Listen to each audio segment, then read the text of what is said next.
YouTube channel. Pada video aku kali ini, aku akan membahas tentang cara agar hamil anak laki-laki. Kenapa aku tertarik bahas ini? Karena lumayan banyak teman-teman dan saudara yang nanya ke aku gimana sih caranya biar hamil anak cowok. Nah, jadi cara ini udah aku praktekin sendiri pas program hamil Siraka dan juga ke salah satu saudara aku dan sudah berhasil. Sebelum aku kasih tahu tipsnya apa aja, jadi perlu teman-teman ketahui bahwa yang menentukan jenis kelamin bayi itu adalah si bapak. Jadi seibu hanya sebagai penerima aja. Sperma itu ada dua jenis ya teman-teman, jadi sperma X dan sperma Y. Nah, kalau sperma X yang ketemu sama sel telur maka akan hamil anak perempuan. Sedangkan kalau sperma Y yang ketemu sama sel telur maka akan terjadi kehamilan dengan jenis kelamin anak laki-laki. Nah, untuk memperbesar peluang agar si sperma Y membuahi sel telur, maka ada beberapa manipulasi secara alami yang bisa teman-teman lakukan. Cara yang pertama yaitu calon ayah harus memperbanyak konsumsi daging dan telur. Nah, buat bapak-bapak nih harus jadi macan dulu ya kalau misalnya pengen istrinya hamil anak laki-laki. Daging dan telur mengandung protein dan seng yang sangat baik untuk meningkatkan kualitas sel sperma. Jadi, sperma yang dihasilkan juga nanti akan geraknya lebih cepat, lebih gesit, dan bentuknya juga normal. Cara selanjutnya yaitu bercinta atau berhubungan seksual saat ovulasi. Nah, jadi ovulasi itu adalah proses pelepasan sel telur, teman-teman. Nah, kalau teman-teman pengen punya anak laki-laki, jadi teman-teman harus melakukan hubungan seksual tepat saat ovulasi. Kenapa? Karena sifat sel sperma Y itu geraknya cepat, gesit, tapi nggak bisa nunggu lama. Jadi, pas sperma Y udah sampai di tubuh, harus udah ada sel telur yang siap dibuahi oleh si sperma. Terus gimana caranya tahu kapan ovulasi? Teman-teman harus tahu kalau ovulasi itu terjadi pada masa subur. Nah, misalnya nih, kalau teman-teman dengan haid yang teratur, biasanya masa subur itu terjadi pada hari ke-12 sampai hari ke-16 sebelum menstruasi berikutnya. Nah, jadi proses ovulasi atau pelepasan sel telurnya bisa terjadi antara hari ke-13, 14, maupun ke-15. Ada beberapa tanda-tanda ovulasi yang bisa teman-teman amati sendiri.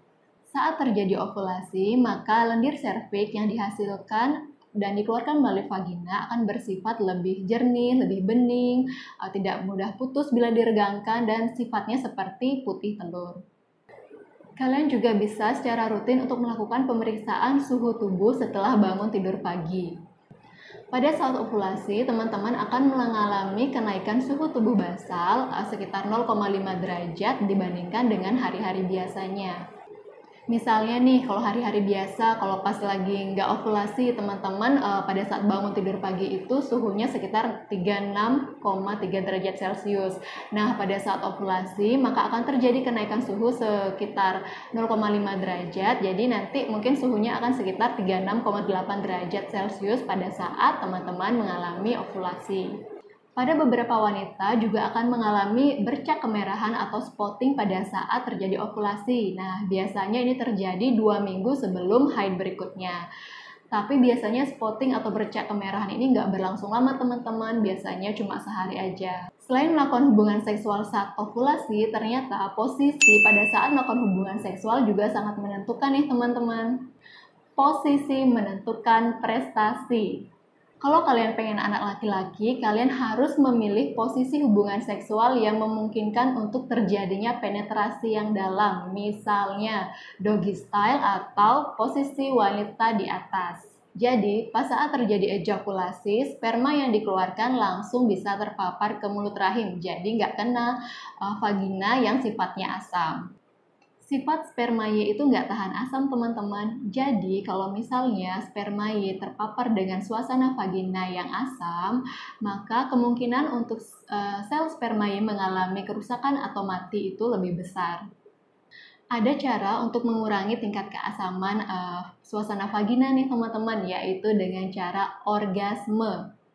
Jadi, teman-teman yang pengen punya anak laki-laki, pada saat melakukan hubungan seksual, si wanitanya harus mengalami orgasme. Pada saat wanita mengalami orgasme, maka vagina akan dilumasi oleh lendir yang sifatnya basah. Nah, spermanya seneng nih kalau suasananya basah.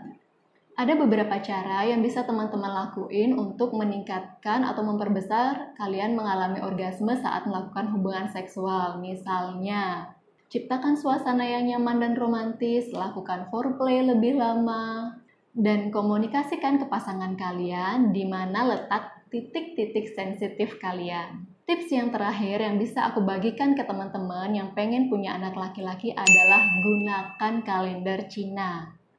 Percaya nggak percaya, kalender Cina ini dikenal keakuratannya untuk memprediksi jenis kelamin bayi berdasarkan umur ibu dan bulan terjadinya pembuahan.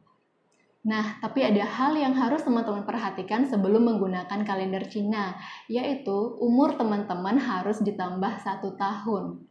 Kenapa? Karena orang Cina menghitung umur seseorang itu sejak dari dalam kandungan. Misalnya, aku nih sekarang kan lagi umurnya 29 tahun. Nah, kalau berdasarkan orang Cina di sana, maka aku umurnya sebenarnya adalah 30 tahun. Karena umur aku dihitung sejak aku masih berada di dalam kandungan. Contohnya nih, aku hamil si Raka di umur 26 tahun. Jadi, kalau berdasarkan kalender Cina, aku umurnya 27 tahun. Nah, bulan terjadinya pembuahan si Raka itu bulan April. Karena hari pertama haid terakhir aku tanggal 3 April, bisa dilihat di tabel, di umur aku yang 27 tahun dan pembuahan di bulan April, maka anak aku akan berjenis kelamin laki-laki. Jadi ingat ya teman-teman, usia kalian harus ditambah 1 tahun dulu, karena kalau enggak hasilnya jadi enggak akurat. Oke teman-teman, sekian tips aku kali ini, semoga bisa membantu teman-teman untuk merencanakan kehamilannya ya. Kalau kalian punya pertanyaan seputar tentang kesehatan, keluarga maupun parenting, atau misalnya pengen aku membahas topik menarik apa, kalian bisa komen di bawah. Atau misalnya kalian pengen lakukan konsultasi gratis juga bisa lewat DM maupun kontak aku di email di bawah ini. Thank you for watching, jangan lupa like, komen, dan subscribe ya. Terima kasih.